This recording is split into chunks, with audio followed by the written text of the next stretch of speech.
ISPR ने एक statement दिया है और बयान जो जारी किया है वो पाक फ़ौज के तर्जुमान इदारा है ISPR, उनकी जानिब से ये स्टेटमेंट जारी किया गया है। वो पहले भी कहते रहे हैं कि सियासी मामलात में हमें ना घसीटा जाए, लेकिन इस वक्त जो पाकिस्तान की ओवरऑल सूरत हाल बनी हुई है उसमें बहुत ज़्यादा फ़ौज को डिस्कस किया जा रहा है पाकिस्तान के जो अंदरूनी सियासी मामलात हैं उनमें, जबकि फ़ौज नहीं चाहती कि उनको इसमें डिस्कस किया जाए और वो बार बार कहते भी हैं कि आप हमें इसके बारे में डिस्कस ना करें। पहले ज़रा फ़ौज का बयान देखते हैं कि उन्होंने बयान क्या दिया और उसके बाद आपको बताते हैं कि वो कौन से बयानात हैं जिनकी बिना पर फ़ौज को ये बयान देना पड़ा। मैंने इसको उर्दू ट्रांसलेट किया है बिल्कुल सिंपल करके ताकि आपके सामने हम रख देते हैं। ISPR ने अपने बयान में कहा है कि मुल्क में जारी सियासी गुफ्तगू में दानिस्ता तौर पर, यानी जानबूझकर, गलती से नहीं जानबूझकर, पाकिस्तान की मुसल्लह अफवाज और उनकी क़यादत को मुलव्वस करने की कोशिश की गई है या कोशिशें की गई हैं। अब ये आप देख लें कि एक तो उन्होंने कहा मुसल्लह अफवाज को मुलव्वस किया जा रहा है और उनकी क़यादत को, फ़ौजी क़यादत जो है वो आपको पता है आर्मी चीफ हैं, उनको मुलव्वस करने की कोशिशें की गई हैं।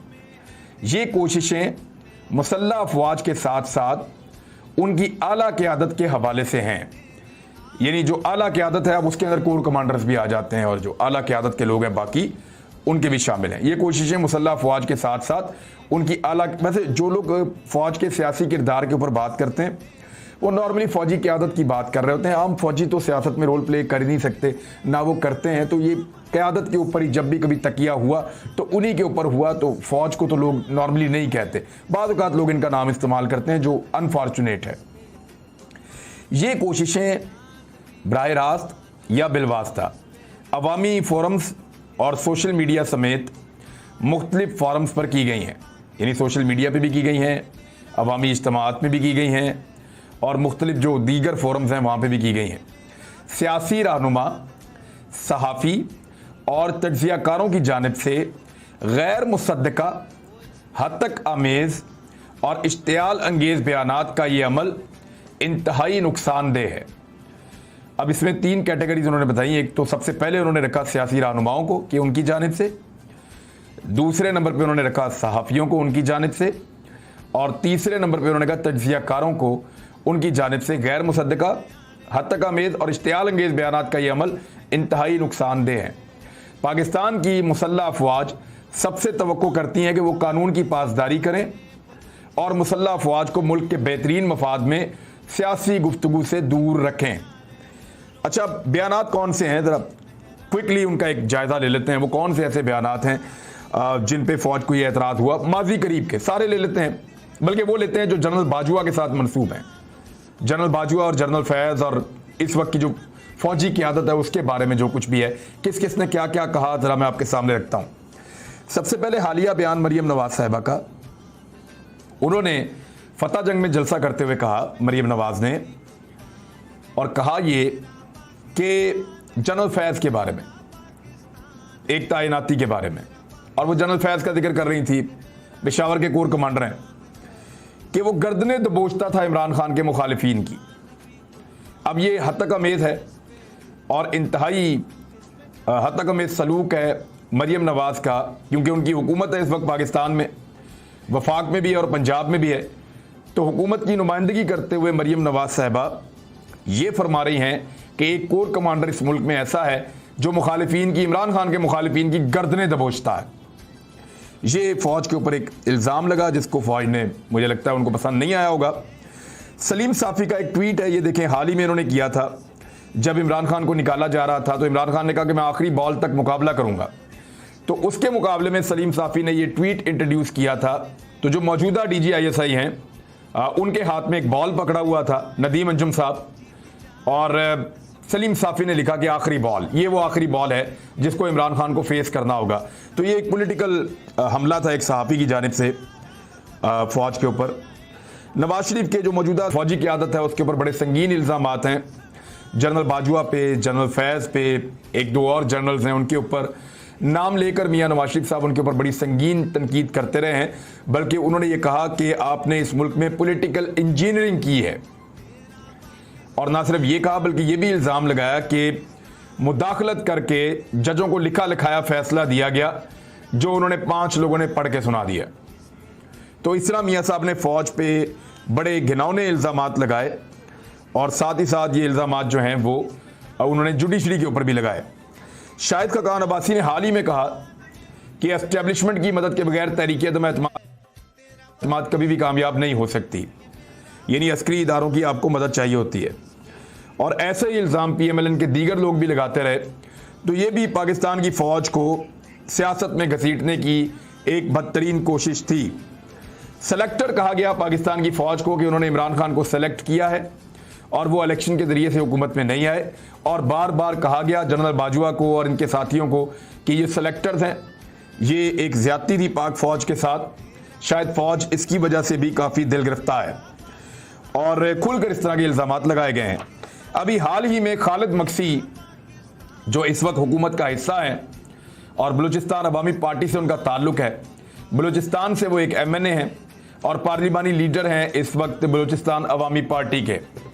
4 सीटें उनकी इस वक्त शहबाज शरीफ साहब के साथ खड़ी हैं। खालिद मक्सी ने हाल ही में एक एतराफ़ जुर्म किया और फ़ौज के ऊपर बड़ा संगीन इल्ज़ाम लगाते हुए कहा कि हमने कुछ अर्सा पहले जो हुकूमत गिराई है बलूचिस्तान में वो हमने पाक फ़ौज के कहने के ऊपर गिराई है। तो फ़ौज के ऊपर इससे ज़्यादा बदतरीन सियासत में मुदाखलत का इल्ज़ाम और कोई नहीं हो सकता। मौजूदा हुकूमत के अंदर वो शख्स इस वक्त मौजूद है। पूरी नून लीग ने जब आज़ाद कश्मीर का इलेक्शन हारा तो उन्होंने ये तासुर दिया कि जैसे मकबूजा कश्मीर में भारतीय फ़ौज ने कब्जा किया हुआ है, ऐसे ही पाक फ़ौज के ऊपर उंगलियां उठाई गईं और संगीन तरीन इल्ज़ामात सोशल मीडिया के ज़रिए से इवन इनके कुछ रहनुमाओं ने भी लगाए थे जो बहुत ज़्यादा वायरल हुए थे। शायद फ़ौज को उसका भी तकलीफ और उसका रंज भी उनके दिल में फ़ौज के है। नजम सेठी ने हाल ही में एक कोर कमांडर पेशावर और साबिक DGISI उनके ऊपर संगीन इल्ज़ामात लगाए जनरल फैज़ हमीद पे कि वो इमरान खान के लिए काम कर रहे हैं और वो कंट्रोल कर रहे हैं बहुत सारी चीज़ों को और वो गलत कर रहे हैं। इस किस्म के उनके ऊपर इल्ज़ामात लगाए कि इमरान खान भी ये चाहते हैं और वो उनके लिए खिदमात सर अंजाम दे रहे हैं, सहाफ़ियों को, मीडिया को, दीगर चीज़ों को वहाँ से कंट्रोल करते हैं, चीज़ों के ऊपर वहाँ से इन्फ्लुएंस करते हैं पेशावर से। जनरल फैज़ के बारे में ना सिर्फ उन्होंने ये इल्ज़ामात लगाए, कड़ी तनकीद की, बल्कि ये भी कहा कि जनरल बाजवा जो है वो खासे दबाव में है, उनके ऊपर दबाव डाला जा रहा है और साथ ही साथ फ़ौज के जो अंदरूनी खुफिया मामलात हैं उनके ऊपर ऐसी इतलात दी जिनकी कोई तस्दीक नहीं कर सकता। यहाँ फ़ौज ने लफ्ज़ इस्तेमाल किया था कि गैर मुसद्दका। तो नजम सेठी ने जो अल्फाज इस्तेमाल किए वो गैर मुसद्दका थे, यानी उन्होंने कहा कि जनरल फैज़ को हटा दिया जाएगा कोर कमांडर के ओहदे से और उनको लाकर बिठा दिया जाएगा GHQ के अंदर और कुछ जनरल्स रिटायर होने जा रहे हैं। देखिए, जनरल बाजवा को कोर कमांडर लगाने का एक मकसद जो बताया गया था फ़ौज की जानिब से, जब ब्रीफिंग्स हुई सहाफ़ियों को तो वहाँ ये भी बताया गया था कि क्योंकि जनरल फैज़ को एक फेयर चांस मिलना चाहिए आर्मी चीफ बनने के लिए, लिहाजा उनका 1 साल तक कोर कमांडर बना रहना बहुत ज़रूरी है। अब यहाँ पे ख्वाहिश को खबर बनाया जा रहा है, क्या वाकई कोई ऐसा दबाव है या कोई ऐसी चीज़ है या नजम सेठी की एक ख्वाहिश है या वो ये कहना चाह रहे हैं कि उनको वापस लाया जाए GHQ में ताकि उनके आर्मी चीफ बनने के कोई इम्कानात हैं तो वो ख़त्म हो जाए। बहरहाल वो कह रहे हैं। अब ये फ़ौज का अंदरूनी मामला है, ये वो कभी नहीं बताते कि किसको क्या लगाने वाले हैं या क्या करने वाले हैं, लेकिन उसके ऊपर भी नुक्ताचीनी की जा रही है। ये सारी चीज़ें अफसोसनाक हैं। लिहाजा ये वो इल्ज़ामात हैं जिनके ऊपर पाक फ़ौज ने कहा कि आप बाज आ जाएं। पाक फ़ौज पहले भी कहती रही, अब भी कहती रही है, ना पहले कोई फ़र्क पड़ा है तो ना अब कोई फ़र्क पड़ेगा, ना पहले कोई गिरफ्तार हुआ ना अब कोई गिरफ्तार होगा, ना पहले किसी के खिलाफ कार्रवाई हुई और ना अब किसी के खिलाफ कार्रवाई होगी। अगर पहले कार्रवाइयाँ हुई होती तो अब कार्रवाई करते तो हम जस्टिफाई कर देते, लेकिन आप समी इब्राहिम को पकड़ के उसको टाइट कर देंगे, मुझे पकड़ लेंगे, किसी और को पकड़ लेंगे, अरशद शरीफ को पकड़ लेंगे, तो आप हमें टाइट कर देंगे तो फिर आपको जवाब देना पड़ेगा कि इससे पहले जितने लोगों ने इदारे के बारे में इससे ज्यादा गलत जुबान इस्तेमाल करते हुए गैर मुसद्दका इतलात, इश्तियाल अंगेज फौज और अवाम के दरमियान दूरी पैदा करने के लिए जो कुछ माजी में लोग कहते और करते रहे हैं, उस पर जब एक्शन नहीं हुआ तो आज उससे बहुत कम इंटेंसिटी की अगर कोई बंदा बात करता है तो उसके ऊपर एक्शन क्यों हो जाता है? ये सवाल तो फिर उठाएंगे, सारे उठाएंगे। इसके ऊपर बात भी करेंगे।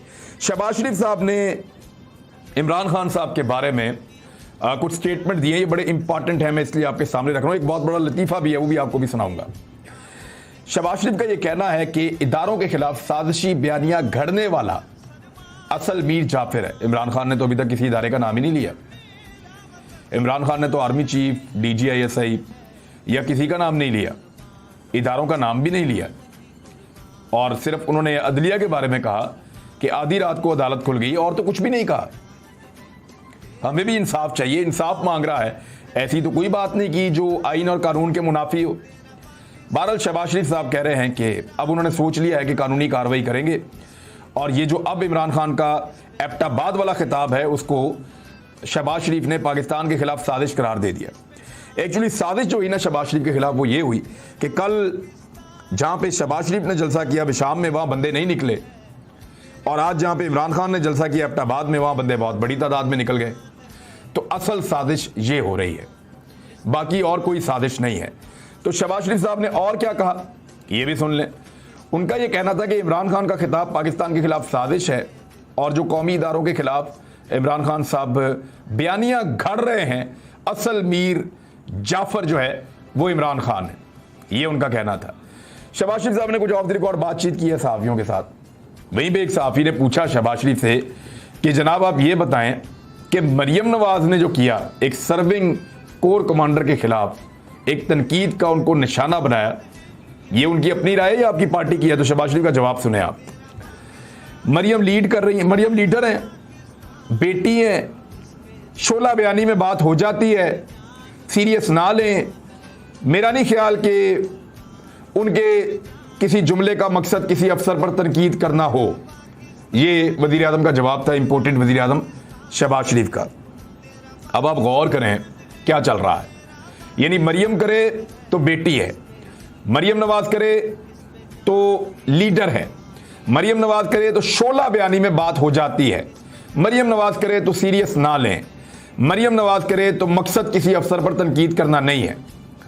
लेकिन जब उससे बहुत कम इंटेंसिटी की बात कोई सहाफी कर दे, कोई PTI का आम आदमी कर दे, तो ना वो बेटी है, ना वो बेटा है, ना वो शोला बयानी है, और उसको सीरियस भी लिया जाएगा और उससे तनकीद भी समझा जाएगा, और वो लीडर भी नहीं होगा बेचारा। तो ये पाकिस्तान के अंदर डुअल स्टैंडर्ड है इंसाफ का, जो पाकिस्तान का वजीर आजम बता रहा है अपने मुंह से। दूसरी जानिब FIA ने धमकियां लगाना शुरू कर दी हैं, तारकीन वतन को भी धमकियां लगाई, और उन्होंने जो खास तौर पे धमकी लगाई है उसमें ये कह रहे हैं कि खिलाफ कानून अगर आप पोस्ट करते हैं सोशल मीडिया के ऊपर तो इंटरपोल भी है और आपका नाम ECL में डाल सकते हैं। FIA ने तारकीन वतन को धमकी लगा दी है, यानी उन्होंने कहा कि आप जो पीका ऑर्डिनेंस है उसको पढ़ लें, ये वो पीका ऑर्डिनेंस है जिसके सारे खिलाफ हैं, FIA उसी का हवाला दे रहा है। वो ये कह रहा है कि सोशल मीडिया पर कोई पोस्ट काबिल एतराज़ और बागियाना नहीं होनी चाहिए।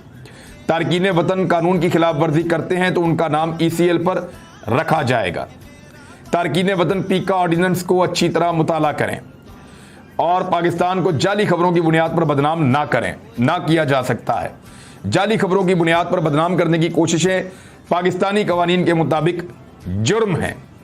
अब ये सारा कुछ चल रहा है, तो इसमें यानी थ्रेट किया जा रहा है लोगों को कि आप बात ना करें।